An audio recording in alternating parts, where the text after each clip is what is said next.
Está lista.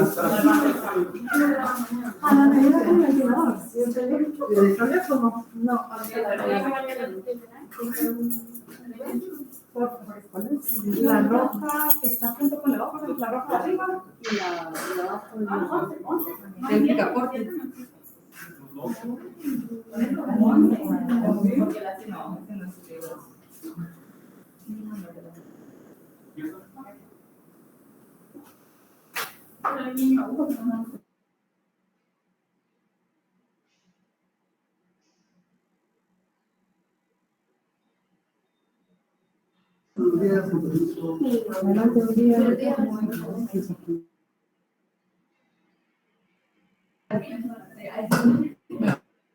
Ahora regañar y ustedes comiendo.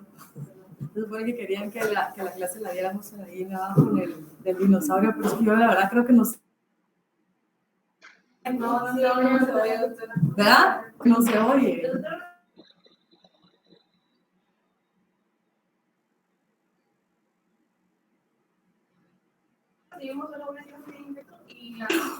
Igual si pasa un carrito y no sé qué, ¿verdad? Entonces, no digan nada. Dice que los infecciones nos iban a regañar si veníamos aquí. Pero me acabo de enterar ahorita lo que le dije, ya estoy aquí. Ya lo siento. Además, ustedes comen juntos, todo el tiempo sin mascarilla, pues son de turno. O sea, no seamos hipócritas. ¿Ya? ¿A cuántos ya les dio COVID? Levanten la mano. O sea, documentado, pues.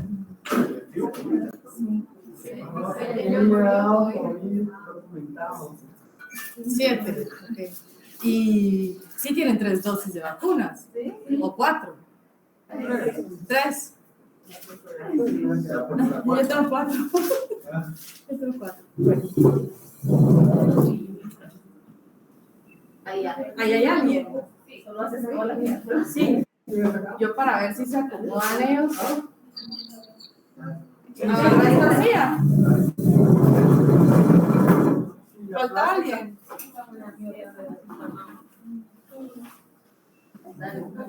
Bueno.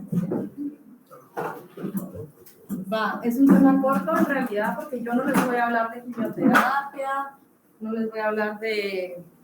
Yo voy a hablar de lo que vemos aquí y lo que como pediatras deberían de saber. O sea, pediatras en general. Ya si ustedes quieren hacer onco, felicidades. Que es otra cosa. Entonces ahí sí tienen que saber de tratamiento, adecuación de tratamiento, adelante, agarra esta silla y no se venga yo. Ah, bueno. Ya, están todos.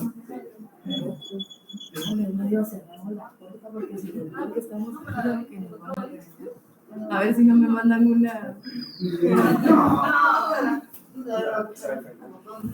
Va, entonces lo que pediatra general debe saber. Entonces, para empezar, ¿qué es leucemia? ¿Cómo se define? Se define como un conjunto de alteraciones malignas en las cuales una... No definición de Wikipedia. No de mamá. Es un proceso neoplásico en el cual una célula sanguínea, en este caso, pierde su capacidad de regulación y empieza una clonación desregulada, con una disminución de su apoptosis. Una disminución de su apoptosis. ¿Qué hace apoptosis? La apoptosis es la muerte celular programada. Entonces hay una disminución de su apoptosis. Porque la célula al cambiar genéticamente empieza a reproducirse una única, es una patología iniciada por una sola célula. Es una proliferación incontrolada de células linfoides o mieloides que no mantiene su capacidad de diferenciarse a células sanguíneas maduras. O sea, hay células inmaduras, sí. ¿Cuál es la mutación? La célula madre pluripotencial adquiere una mutación, ¿verdad? Entonces, en epidemiología, híjole, agarra esta silla, mira. En epidemiología podemos decir que es el cáncer pediátrico más frecuente, ¿verdad? Es el más frecuente alrededor del mundo y existe un grupo etario más frecuente. ¿Cuál es?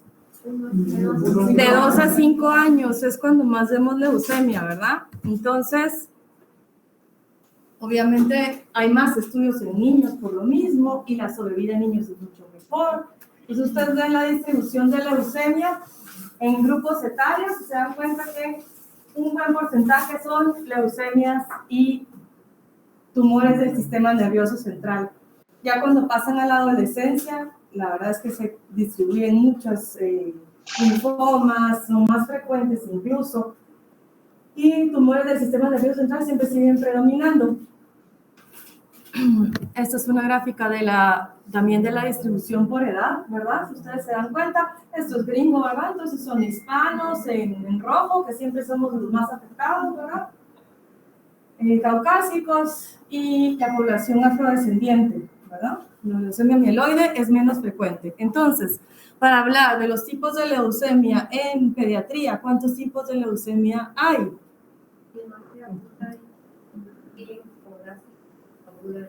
¿Quién me estás hablando? ¿Tú me estás hablando? A ver, linfoide. ¿Qué porcentaje de linfoide se presenta? De 100 casos, ¿cuántos van a ser linfoide aproximadamente? 80%. Luego,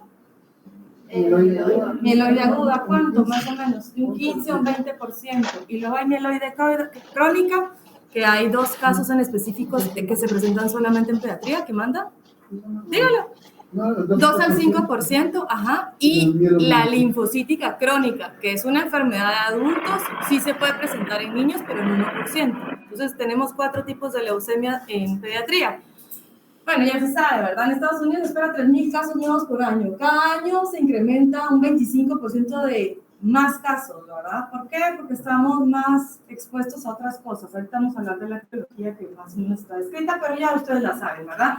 Entonces, linfoblástica un 80%, mieloide un 15%, la mieloide crónica de 2 a 5%, que la mieloide crónica incluimos a la leucemia mielomonocítica crónica juvenil, que es una enfermedad exclusivamente de pediatría, no hay en adultos la leucemia mielomonocítica crónica juvenil, que son pacientes que se presentan como una leucemia mieloide crónica. Su diagnóstico, solo voy a hablar de esto así porque para que lo sepa, se hace por sangre periférica y usualmente son niños menores de 2 años quienes la presentan.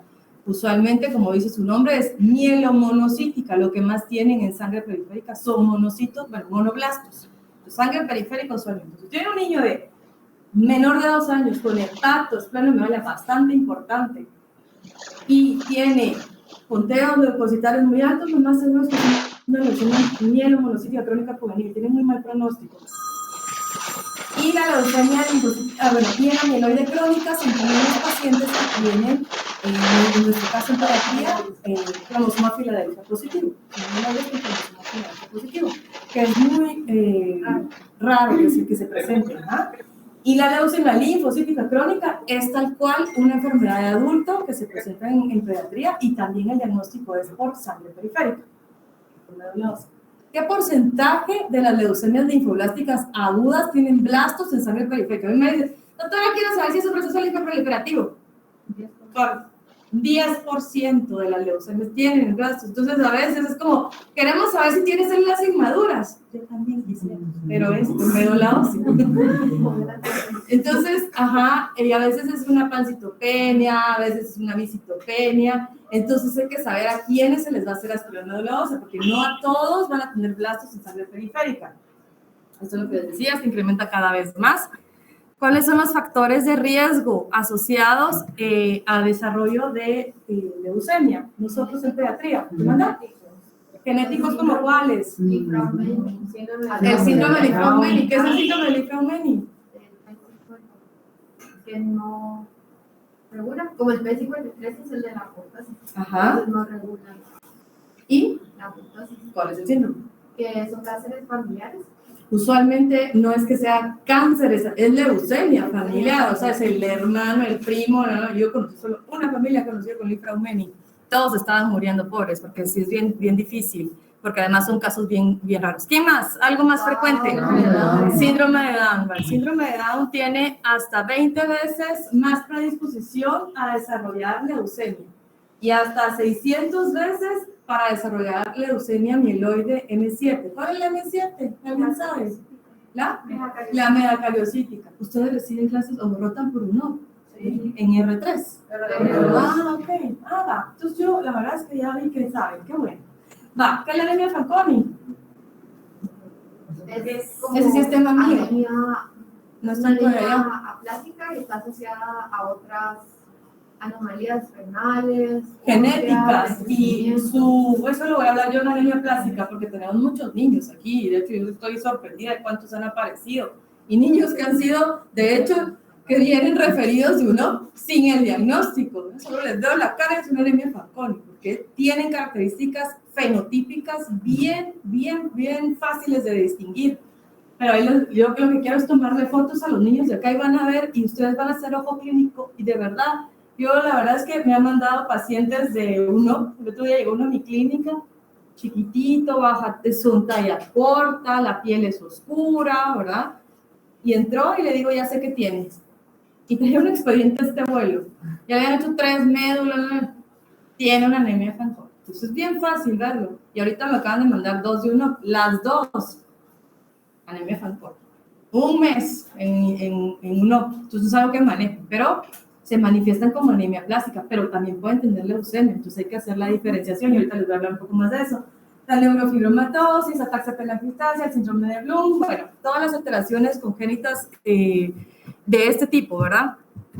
Que intervienen en la apoptosis. Entonces, ¿qué factores están asociados? Ya sabemos que todo lo que sea químicos, pesticidas, en realidad nunca nos ponemos a investigar, pero yo les voy a contar. Aquí en Guatemala tenemos 2 picos de leucemia. Uno es diciembre y enero, los casos son bien altos, y el otro es en mediados de año, ya van a ver, julio y agosto, incrementa un montón. Entonces, más de lo que ya hemos tenido, ¿verdad? Sí, es cuando más se presentan. O sea, es algo que te puedo decir por mi experiencia de lo que llevo aquí. Pero, digamos, estos meses no son tantos. Si te diste cuenta, yo este mes no he visto leucemia. Ni una. No sé si es porque mi residente tiene un pacto o algo así. O lo pone ahí algo en la puerta, porque no, bien, en serio. Tengo como 15 días de no hacer una nebulosa, para mí eso es muy raro. Pero yo iba a decir algo, pero no voy a decirlo por ética. Pero, Todo está grabado. pero es que las cosas, bueno, hay cosas que se atraen, ¿no? Pero bueno, entonces sí hay picos, entonces de donde más vienen, y ustedes más o menos se den cuenta, lo que pasa es que aquí se recibe en todos lados, pero usualmente es Costa, Escuintla, y está muy asociado a la zafra. Quiché y Huehuetenango son los otros 2 lugares. En Quiché hay mucho cáncer. En Quiché hay cáncer testicular, hay hepático y leucemias, no se digan. Entonces, creo, y mucha gente dice, en Huehuetenango, que dar una clase, creen que tienen mucho que ver las minas. Desde que pusieron las minas. Entonces, yo, la verdad, ahí se los dejo, porque sí deberíamos de hacer un estudio. Yo planteé para que hicieran una tesis de dónde venía la gente más y en qué momento venía más la gente. Es una tesis bien fácil, si se dan cuenta. Agarran, qué sé yo, 5 años, y entonces se ponen a ver de dónde venía la gente, la linfoblástica va a ser la más frecuente. Eso no vamos a descubrir la agua azucarada, pero para nuestro país da muchos datos decir que vienen de Escuintla y qué época es, porque la podemos asociar a algo. Entonces yo a veces sí les pregunto a la gente, mire, dónde baña sus hijos, con qué agua los baña. A veces no tengo tiempo, me siento a preguntar. Y tiene mucho que ver con los desechos de fábricas en ríos. Ustedes preguntan, eso todavía existe en nuestro país, ¿verdad? Eric Pokovich. Irse a buscar ahí dónde está, claro, no está regulado por la ley, entonces eso pasa en nuestro país. Por eso es que hay tantos niños de Escuintla y Costa con leucemia, ustedes saben. Luego los hidrocarburos, niños que viven a la par de un taller mecánico, por ejemplo, entonces todo el tiempo están respirando hidrocarburos. Niños en cuatería, doctora, que trabajan. También, obviamente, todo lo que sea químico, los alquilantes, la radiación, todo eso está asociado, ¿verdad? Entonces cuando uno le dice benceno, pero realmente nosotros tenemos otras cosas, tenemos, o sea, igual de tóxicas o peores, ¿verdad? Porque hidrocarburos, si ustedes se dan cuenta, todos estamos respirando todo el tiempo. Entonces, importante también decir esto, que no quiere decir que porque yo me exponga al hidrocarburo me va a dar a mí leucemia. ¿Ah? O sea, sí existe una predisposición genética, porque si no, imagínense nosotros de hecho como personal médico estamos muy expuestos a radiación, ¿verdad? Todo el tiempo, toda nuestra carrera, vivimos cerca de hospitales, o sea, todo el tiempo estamos ahí. Entonces, por ejemplo, yo me encontré al radiólogo cuando yo era residente interna externa, yo soy de San Juan, y me lo encontré sentado, me dice, doctora, con un linfoma. Entonces es triste, ¿verdad? Porque es su trabajo, pero se expone un montón, o sea, es un riesgo laboral. Entonces, ¿tenemos predisposición nosotros? Sí, pero solo si nacemos con la predisposición genética también, ¿verdad? Entonces, por eso es que dice, ay, le dio cáncer, o sea, no es que sea raro, que se dan cuenta, ¿verdad? La leucemia, la linfoma. ¿Qué otras cosas? También los pacientes que han sido expuestos a, obviamente, a quimioterapia, los atracíclicos, por ejemplo, la ciclofosfamida, puede dar segunda neoplasia o leucemia, por alguna otra razón, por ejemplo, que pongan ciclofosfamida en un paciente con artritis. Cualquier paciente que sea una enfermedad inmunológica que use ciclofosfamida, ¿podría desarrollarlo? Sí. Entonces, ¿qué hay? Hay una mutación en la célula madre pluripotencial que no van a ser capaces de diferenciarse de células maduras, ¿verdad?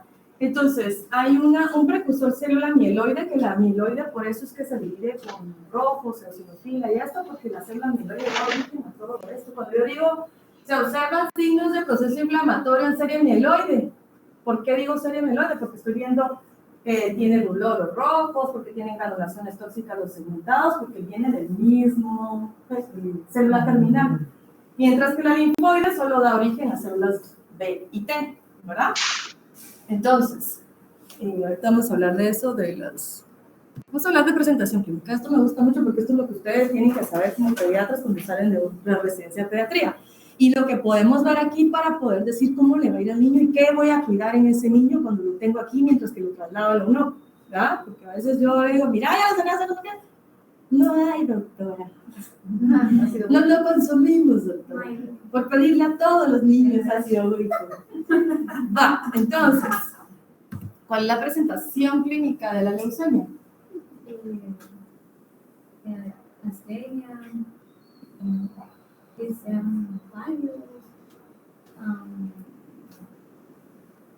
el cuadro clínico patognomónico, y cuando ustedes preguntan, es astenia, palidez y adinamia. Eso es como que astenia, palidez y adinamia son los síntomas cardinales de leucemia. Entonces se dan cuenta, un niño con púrpura está bien, o sea, el niño juega, está estable, tiene apetito, no se ve mal, ¿verdad? Entonces un niño con leucemia se ve apagado, se ve crónicamente enfermo, el niño no juega, el niño se siente mal, ¿verdad? No quiere ni que lo muevan de la cama. Entonces, eso es ojo clínico. Entonces, astenia, dinamia, pérdida de peso. Palidez, pérdida de peso no tanto. Palidez en nuestro caso. Anorexia sí, ¿verdad? Entonces, esos son los signos cardinales. ¿Qué más puede haber en una leucemia? A ver. Dolor óseo. ¿Por qué hay dolor óseo? Por la infiltración al periósteo. ¿Qué más? Fiebre. ¿Por qué hay fiebre?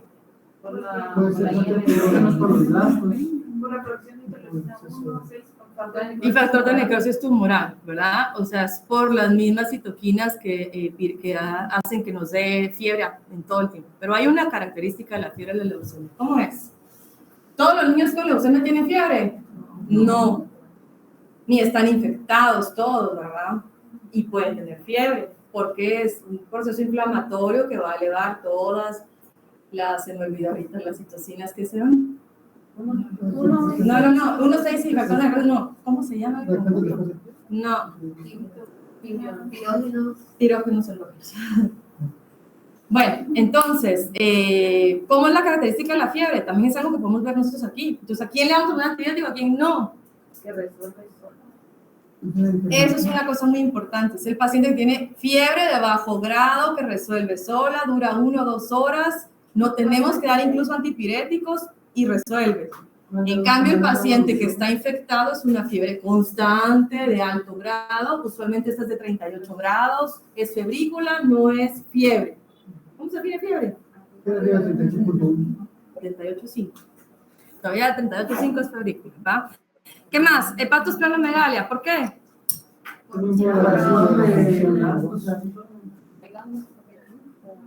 Porque hay ganglios. Hepatosplenomegalia porque el sistema linfático es el que está produciendo la cantidad exagerada de células inmaduras que se reproducen constantemente. Hola. Él es Luis Robles.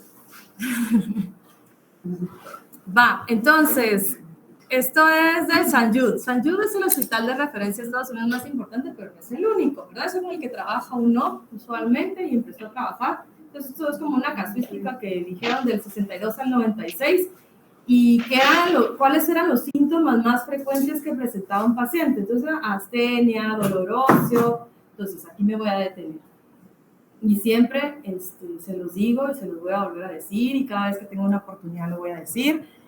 Siempre que tengamos un paciente que nos dé duda, porque tiene dolor de huesos, aunque no tenga fiebre, aunque no tenga astenia, aunque no tenga dinamia, porfa, no le den tratamiento como que fuera artritis o no prueben darle esteroides porque le cambian el pronóstico.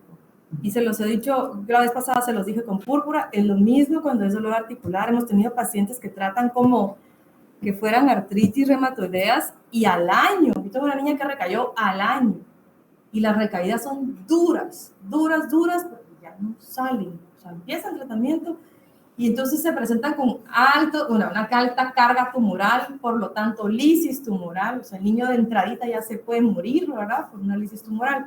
Entonces, bueno, entonces ya dijimos la fiebre, un 50-60% de los pacientes, o sea, la mitad de los niños con leucemia pueden tener fiebre, sí, ya dijimos por qué, y un tercio van a tener un proceso infeccioso.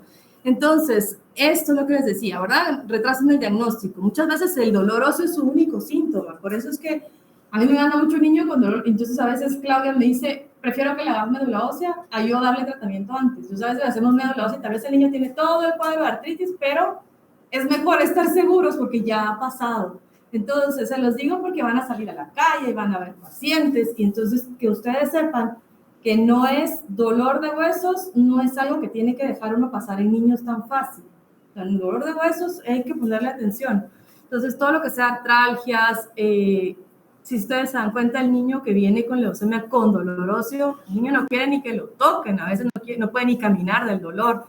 Entonces, el dolor puede ser no solo en extremidades y articulaciones, y también puede ser en espalda, en cadera, ¿verdad? Obviamente donde hay más hueso plano, porque es la infiltración. Hemorragia, obviamente, por dos razones. La principal, obviamente, trombocitopenia, pero también pueden hacer coagulación intravascular diseminada. ¿Quiénes pueden hacer más coagulación intravascular diseminada? La mielocítica tipo M3. La M3 está escrito. Las mieloides en general, pero la M3 es la que más puede hacerlo. Entonces, ¿cuál es la infiltración extramedular que podemos ver nosotros aquí? Extramedular, que le confiere al paciente mal pronóstico. Son lo que llamamos sitios santuarios. Eso también lo tuvieron que haber visto en la UNO. Testículo es uno, sistema nervioso y mediastino, ¿verdad? Entonces, siempre que tenemos un paciente, sobre todo adolescente, es el que más puede tener infiltración al sistema nervioso central y también infiltración en mediastino. Entonces, siempre que tenemos un adolescente, idealmente, y varón, porque son más de varones las células T, tomar una radiografía de tórax, porque tenemos que estar seguros de que no nos va a hacer un síndrome de vena cava superior, de que no va a ser una lisis exagerada, o sea, por lo menos tener una idea de que ese paciente, ¿qué le vamos a cuidar, verdad? Entonces, el sistema nervioso central se puede afectar como una cefalea cualquiera, como un asintomático que no tiene nada, solo le hacen una punción lumbar, lo meten al citospin, que es para ver si hay blastos, y oh, sorpresa, tiene blastos, ¿verdad? Pero también hay otros síntomas, pueden convulsionar, pueden tener parálisis del sexto paro, de cualquier par craneal. El paciente puede entrar incluso en coma, o sea, hay pacientes que tienen encefalitis, pueden llegar al extremo de esto, ¿verdad? Incluso pueden haber infiltraciones y hacer protrusión ocular. ¿Qué manda? Los cloromas. ¿Quiénes? La leucemia mieloides, ajá. Y los cloromas no solo son en cara y ojos, pero es lo más frecuente, ¿verdad? Hay cloromas también en otros sitios. En la frente, en abdomen también pueden haber cloromas, o sea, no necesariamente. Y entonces, lo de la masa mediastinal, obviamente, esto que les decía, es más frecuente en leucemia de células T, en pacientes varones y en adolescentes. Altas cargas tumorales están asociadas a estos y usualmente el que tiene masa mediastinal tiene infiltración al sistema nervioso central. Entonces, cuando hablamos de pronóstico, entonces, ustedes saben, y ya va a pasar uno, que en los ciudadanos esta clase, ahorita estoy viendo. Me voy a pasar para otra, ¿sí? Bueno, que veo que sí saben. Entonces, importante, cuando ustedes tienen un paciente y el papá les pregunta, doctora, ¿cómo le va a ir a mi hijo? ¿De qué depende? De la edad. Uno, la edad, ¿qué más? La edad, ¿cuál es? ¿Tiene mejor pronóstico? Buen pronóstico. Entre 1 y 10 años. Menor de 1 año, mayor de 10 años, mal pronóstico. Yo cuando veo a un niño mayor de 10 años, digo, no, ay Dios. O sea, ya sabe uno que le va peor, pues. ¿Verdad? Menor de 1 año, la baby leucemia no tiene tratamiento todavía, se comporta de una forma distinta, se cree que tienen células inmaduras, pero fetales todavía involucradas, y por eso no se ha logrado una quimioterapia que sea. Entonces, menor de 1 año, casi todos se mueren. De hecho, es así como casi que le da los santos soles uno cuando lo diagnostica, porque no viven, de verdad, no viven. ¿Qué más? Entonces, la cantidad de carga tumoral al presentarse, ¿como cuál? A ver, mayor de 50,000 es alto, ¿ya? Extremadamente alto, pero hay riesgo estándar y hay bajo riesgo. Y los pacientes con leucopenia son alto riesgo también, porque son más difíciles de diagnosticar, porque uno piensa más que puede ser una anemia plástica. Entonces, esto es frecuente en nuestro bloque, es un 10%. No me acuerdo qué dice la ANCOSI, pero creo que dice 10%, menos de 10% de los pacientes se presentan con pancitopenia. Más difícil, porque la médula ósea puede estar aplásica, pueden haber aplasias medulares transitorias, o sea, no ha brotado como la mutación para que produzca pero por eso es tan importante ahora la forma de diagnosticar. Ahora, antes el diagnóstico era por morfología, por FAB. ¿Qué es FAB? Ella, ¿qué es FAB? ¿Tú habías venido. No me suena tu cara. Bueno, no te había preguntado, estabas escondido. Bueno, antes el diagnóstico era, por favor, espérense, voy a terminar aquí. Entonces, ahorita voy. Infiltración, ahorita voy. Testículos, ya voy a hablar de eso. Bueno, está oculta en un 25% de los pacientes al diagnóstico, 15% de los pacientes son asintomáticos. Por eso es tan importante tocarle los testículos a los niños, muchachos, porque de verdad, a veces eso puede ser...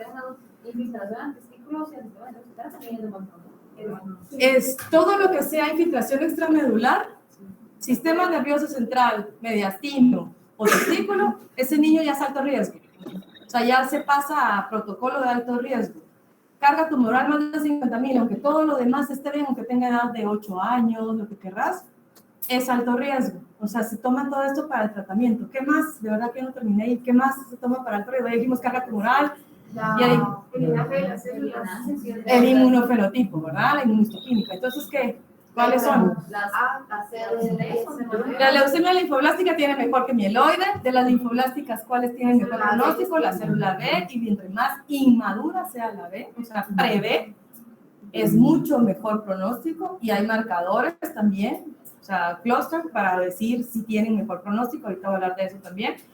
Y células T, de por sí, mal pronóstico, alto riesgo, usualmente. Todos los pacientes que tienen cromosoma Filadelfia y ciertas mutaciones, porque no solo es Filadelfia. Filadelfia es la que más le tenemos miedo, digamos, porque antes tenía muy mal pronóstico. El paciente que se diagnosticaba Filadelfia se iba a trasplante. O sea, decía uno, estos niños de trasplante. Pero ahora ya existe Dasatinib. Dasatinib es uno más nuevo. Pero digamos que con el imatinib cambió mucho esto. Entonces, cuando ya tiene un paciente con cromosoma Filadelfia positivo, pues ya dice se tiene una oportunidad, ¿verdad? Tiene una mejor oportunidad y no necesariamente trasplante, ¿verdad? Entonces, lo que yo les volviendo a esto, al diagnóstico. El diagnóstico ahora tiene muchos componentes para poder dar un tratamiento individualizado. Seguimos y todavía lo siguen describiendo. Dice que va a desaparecer, sí, probablemente. Todavía yo creo que me va a morir y voy a seguir todavía diagnosticando leucemia por morfología. Entonces, la clasificación FAB es la clasificación morfológica. Antes dábamos tratamiento por FAB. Entonces, nosotros nos teníamos que saber L1, L2, L3 muy bien. Antes yo no, pues, pero antes en la época de los 60, cuando empezó esto. Entonces, todavía lo manejamos y todavía los hematólogos de otros países dicen, seguimos teniendo como esa herramienta inicial para hacer un diagnóstico inicial, pero no para dar tratamiento. Porque antes, a ver cuántos FAB, leucemia linfoide, ¿cuánta clasificación, el FAB, cuántas clasificaciones tiene? Tus dos, R1, R2, R3. Ah, es que yo nunca te había visto. Con razón, yo dije, ¿ya quién es? O sea, ya más o menos les tengo la cara conocida, los nombres no. A ver. 3 te dijo ella. Digo que tengas mascarilla, te escucho. O sea, sorda no soy. Bueno, entonces, ¿cuáles son, pues? Bueno, la 1. L1, donde que yo pongo leucemia linfoblástica, L1 FAB, o L2 FAB, L3 FAB. Ajá. Ajá. La 2. Son pequeños que su núcleo ocupa todo el citoplasma. Esa fácil. La 2 es la típica anteriormente, que eran los que ya tienen cierto porte de vacunas, y el 3 que es el Burki, que sí es vacuna. Que es el de cielo estrellado, ¿verdad? Entonces, esa es una pregunta de examen de fuera ustedes. ¿Cuál es la leucemia? Ajá, la clasificación FAB que tiene la morfología como que fuera un linfoma de Burkitt, es la L3, que es en cielo estrellado. Y la L2, los blastos son más grandes y su núcleo no ocupa todo el citoplasma, que es la diferencia. ¿Va a preguntar o está...? No. Ah, okay. Va, entonces, los lugares para hacer médula ósea, pues obviamente huesos planos. Nosotros en pediatría no solemos utilizar el esternón, adultos sí, por la osificación, nosotros no, ¿verdad? Entonces, no sé si han visto que yo en niños menores de 1 año utilizo la tibia. Es por la osificación, es mejor, o sea, que la cadera. Tengo mejor, menores de 1 año, debería ser en la tibia anterior, como cuando ponen un intraóseo ustedes que viene el niño chocado, y es la misma técnica, la verdad es que es la misma técnica, y en niños mayores de 1 año podemos utilizar cresta ilíaca postero superior derecha, cresta ilíaca postero anterior derecha, o izquierda, perdón, yo más derecha porque ahí me más fácil, y el esternón la verdad es que casi nunca, yo no lo utilizaba nunca, la verdad. Bueno, entonces volviendo a esto, el diagnóstico por morfología, pues sí, es hematólogo dependiente, ¿va? Es quien diga si tiene o no blastos, ¿verdad? Entonces, sigo creyendo que somos nosotros los que tenemos la experiencia, no el patólogo. Pero bueno, yo he visto algunas cosas raras, pero bueno, morfología. Entonces, todo lo demás sí es operador dependiente, pero también tenemos que tener una buena herramienta de un citómetro de flujo. Se les voy a contar un caso porque dije que le iba a contar donde pudiera. El año pasado, el doctor Saldaña me llama para ver un paciente que llegó, una niña de 2 años que llegó con pancitopenia de 1.300 leucos, 80-90% de linfos, 6 gramos de hemoglobina, ¿qué les gusta? 20.000 plaquetas. Pancitopenia. Entonces, yo le hago el aspirado y le hago biopsia. Porque mi principal, la niña no tenía nada más que fiebre. Nada me refiero a no adenopatías, no hepatospleno, no dolor óseo. Pregunten, no tenía al examen físico absolutamente nada más que fiebre. De hecho, su motivo de consulta había sido fiebre. Entonces, hicieron una hematología en creo que es, no, Puerto Barrios, y entonces vieron la pancitopenia, seguía febril, creyeron que era dengue, que esto es bien frecuente, que confundan leucemia con dengue, bien frecuente, entonces hay que tener mucho cuidado, sobre todo en áreas endémicas. Entonces, y a veces el paciente solo tiene dolor óseo y no tiene fiebre. Yo nunca he visto un dengue sin fiebre en mi vida. Entonces dice uno, ¿tuvo fiebre? No. Aunque tenga trámites, no. Entonces, Mandan a la paciente porque ya llevaba como 10 días con fiebre, le llaman a Saldaña, la medicina intensiva, médula ósea. Entonces vengo yo, eso pero en privado. Entonces le hago el aspirado y era ya casi tarde noche. Y entonces le pedí que le hicieran inmunohistoquímica porque las células que yo arrastré, como era una aplasia medular, yo no podía hacer diagnóstico. Ahí necesito de la ayuda de un buen citómetro de flujo. Entonces, aquí en Guatemala es un monopolio. Actualmente existen, creo que hay en el San Juan de Dios hay uno, no estoy segura, pero hay 2 citómetros de flujo. Entonces, el que trabaja con Ayubi y hay uno de lo privado. Pero ven que Ayubi no recibe en fin de semana, no recibe feriados, hasta cierta, bueno, no sé si ustedes saben, pero se van de vacaciones 2 semanas y entonces uno dependía mucho de ellos. Entonces vino alguien y puso su citómetro de flujo y a esto voy. El citómetro de flujo es una máquina que puede leer 10.000 células como la de Ayubi y hay otros de 100.000 células o más. Entonces este que tenemos afuera lee 100.000 eventos, o sea, 100.000 células y saca las conclusiones. ¿Ustedes han visto una citometría de flujo? Es algo así. Entonces, no sé si ustedes han visto las gráficas de las hematologías, pueden ponérselas así también, ¿verdad? Entonces, el citómetro de flujo va a sacar estas gráficas y va a sacar qué porcentaje de las células tienen CD10, CD19, CD20, dependiendo de lo que tenga el niño, ¿verdad?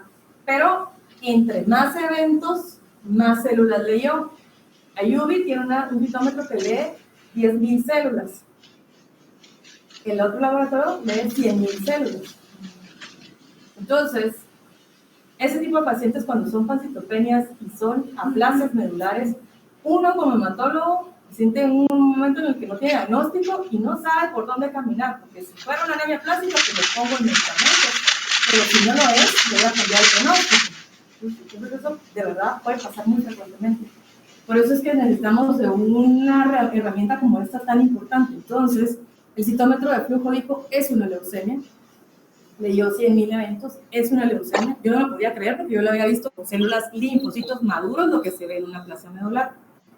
Entonces fuimos a hablar con la familia, mire, sí, entonces no sé cómo se movieron, era domingo, en domingo ya estaba en UNOP. Esto fue sábado, el domingo ya estaba en UNOP.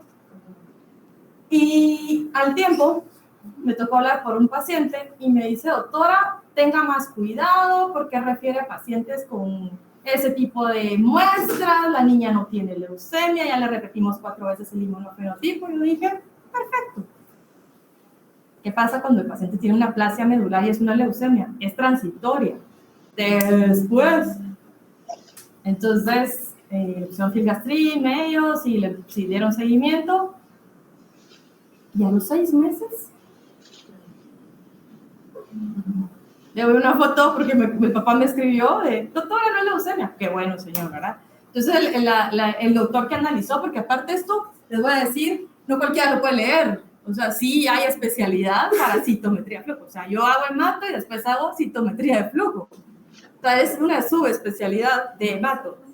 Entonces, aprendes a leer esas gráficas porque no es fácil, muchacha. Y esa es nuestra puerta para dar tratamiento.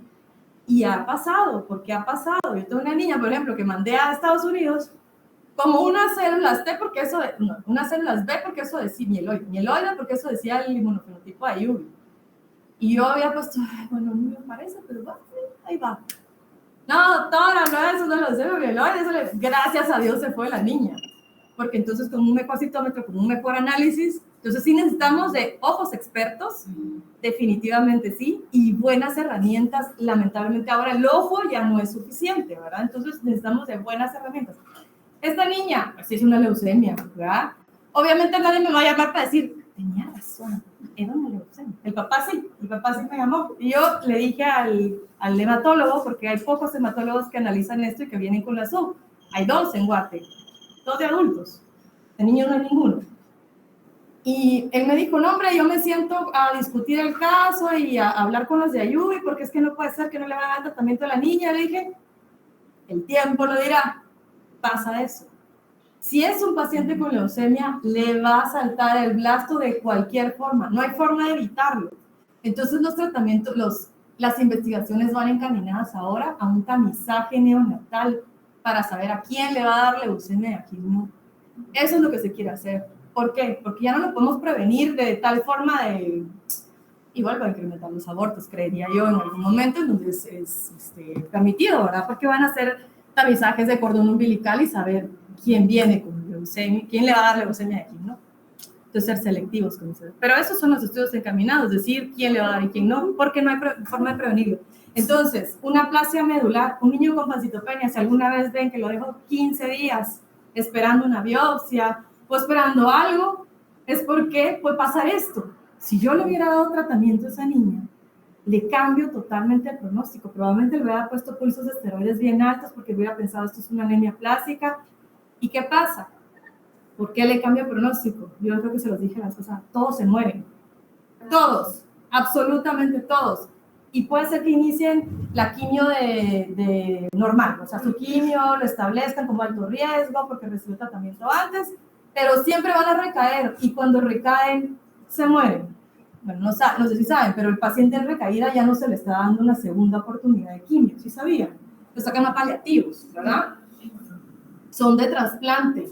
Pero pues los de trasplante también requieren quimio. Entonces, al final de cuentas, hay muchos niños que se van quedando fuera de la estadística, ¿verdad? Entonces, ahí van a paliativos.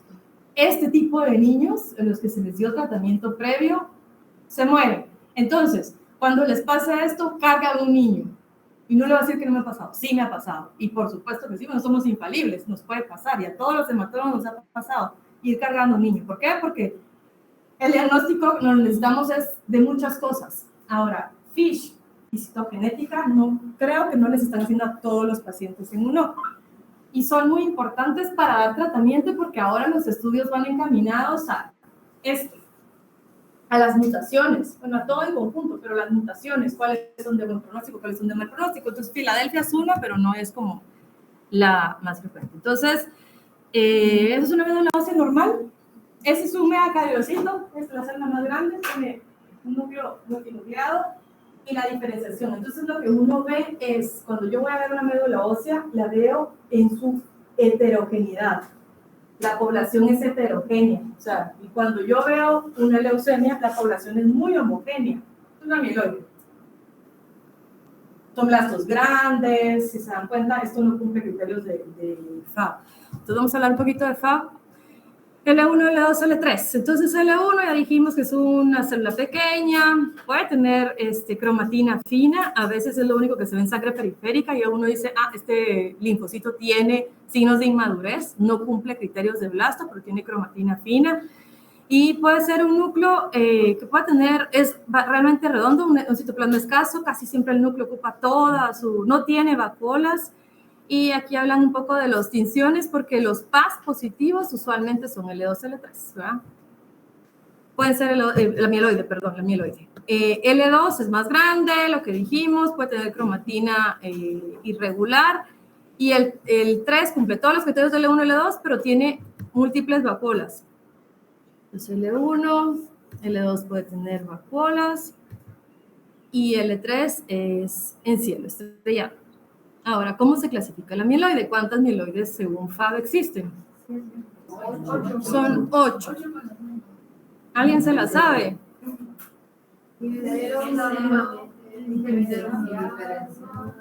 Sin diferenciación, con diferenciación mínima, mieloblástica con diferenciación ya. Esas dos son bien difíciles de diagnosticar. Las primeras 3 son bien difíciles de diagnosticar por microscopio. No tienen casi cosas características más que blastos grandes. En cambio, las otras son fáciles. Promielocítica, pues tiene muchos promielos y cuerpos de Auer, que son característicos. La mielomonoblástica, pues tiene monoblastos, hay que diferenciarlos. La monoblástica tiene un solo monoblasto. La eritroleucemia no es frecuente. Yo nunca he visto una, sinceramente. Y la megacariblástica, que esa es la que quizás vemos más nosotros en pediatría de las mieloides, en general en menores de 1 año. ¿Quiénes hacen megacariblástica, dijimos? No, entonces aquí hay una cosa, la transitoria, ahí vamos a hablar de eso. Eso es una clase aparte, pero es un tema bien largo, pero el niño con leucemia mieloide transitoria del recién nacido, que es el síndrome de Down, un 10% de los pacientes con síndrome de Down pueden desarrollar leucemia transitoria del recién nacido. Y siempre es necesario hacer una citometría de flujo, un inmunofenotipo, para poder caracterizar los blastos como M7. Si no es M7 es porque el niño tiene una leucemia neonatal. Entonces sí es importante hacer inmunofenotipo. Yo no sé si han tenido algún caso ustedes en el tiempo que llevan acá de leucemia transitoria del recién nacido. Bueno, qué raro que no hayan tenido ninguno, todos se han muerto. O no les han hecho el diagnóstico.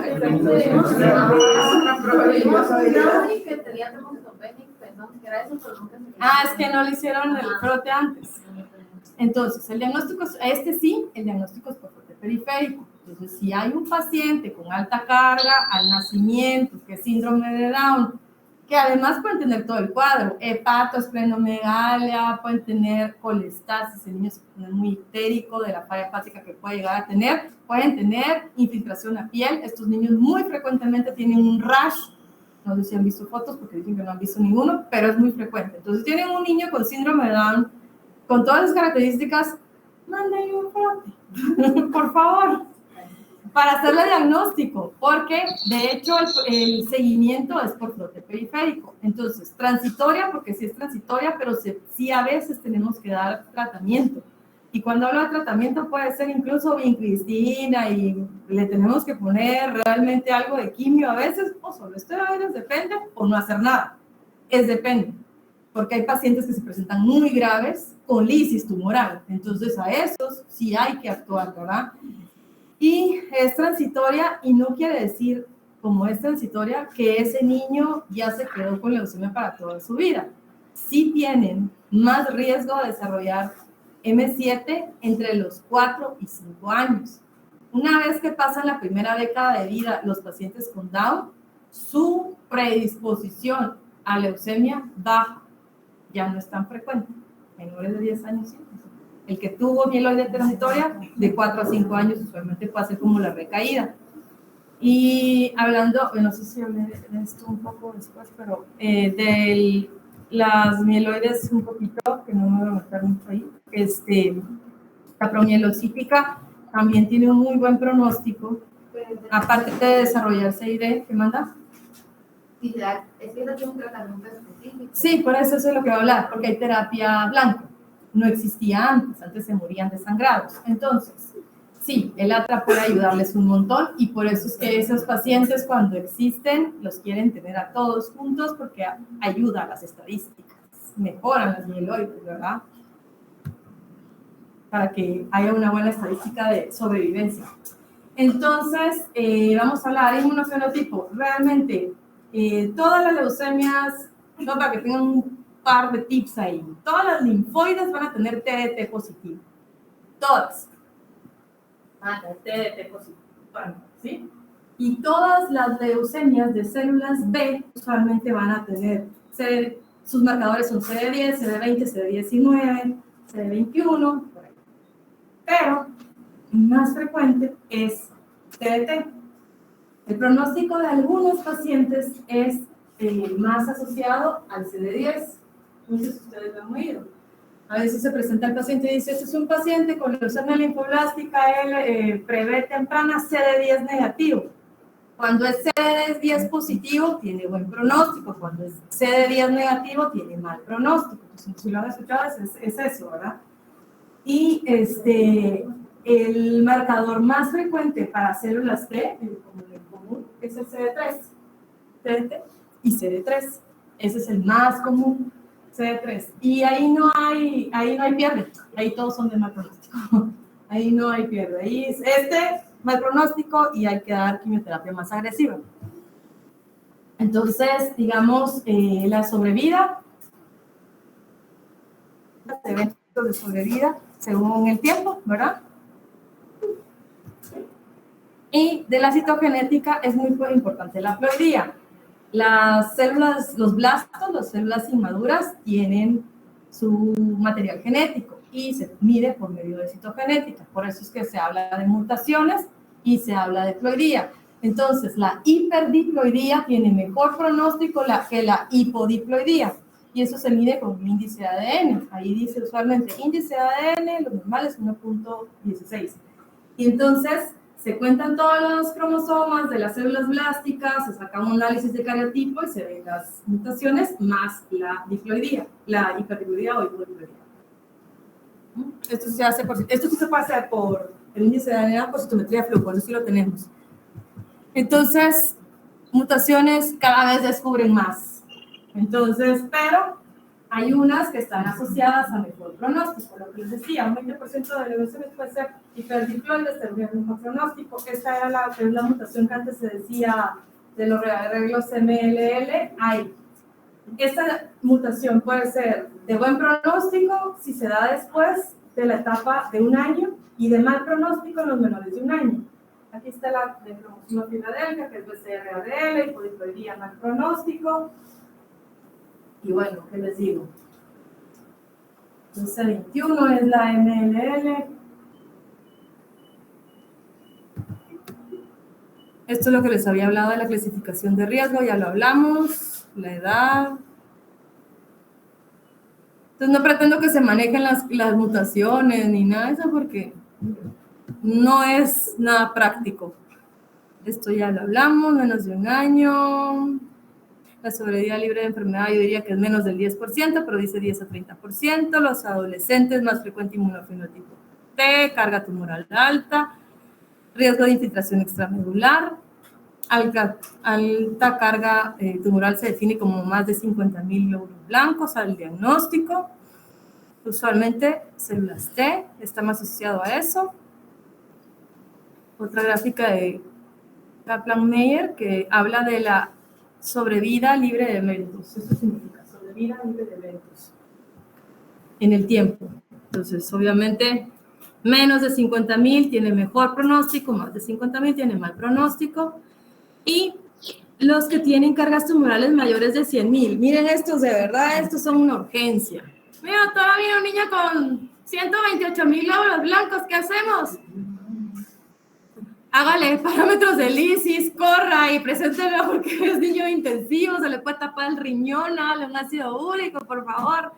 Entonces la DHL es como un marcador de pronóstico, pero pues ellos obviamente todos los parámetros de lisis ustedes. Entonces si se presenta un niño así, hay que actuar rápido. Estos niños de verdad se ponen muy mal porque cuando empieza a analizar, obviamente toda la cascada inflamatoria se viene, entonces al principio están como signos de respuesta inflamatoria y después les pasa los chocados que se vasodilatan y se ponen muy mal, ¿verdad? Entonces estos niños son de urgencia. Ni siquiera me tienen que contar. Este niño, 100.000 glóbulos blancos, hepatos, splenomegalia, hipetequias y trombocitopenia, tiene una leucemia de por sí, preséntenlo de una vez.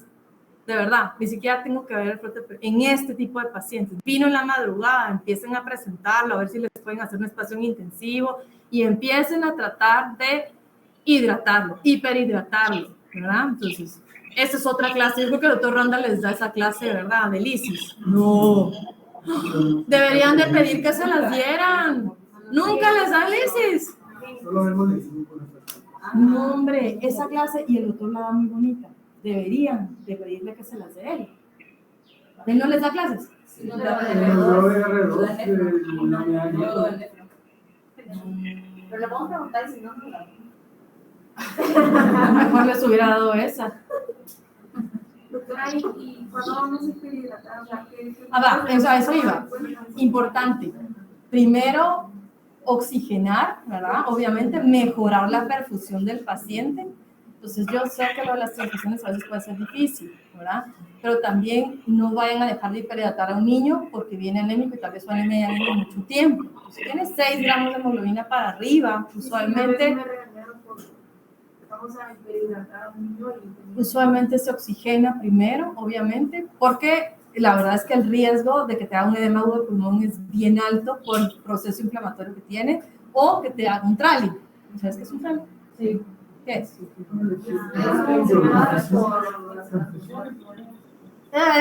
¿Qué?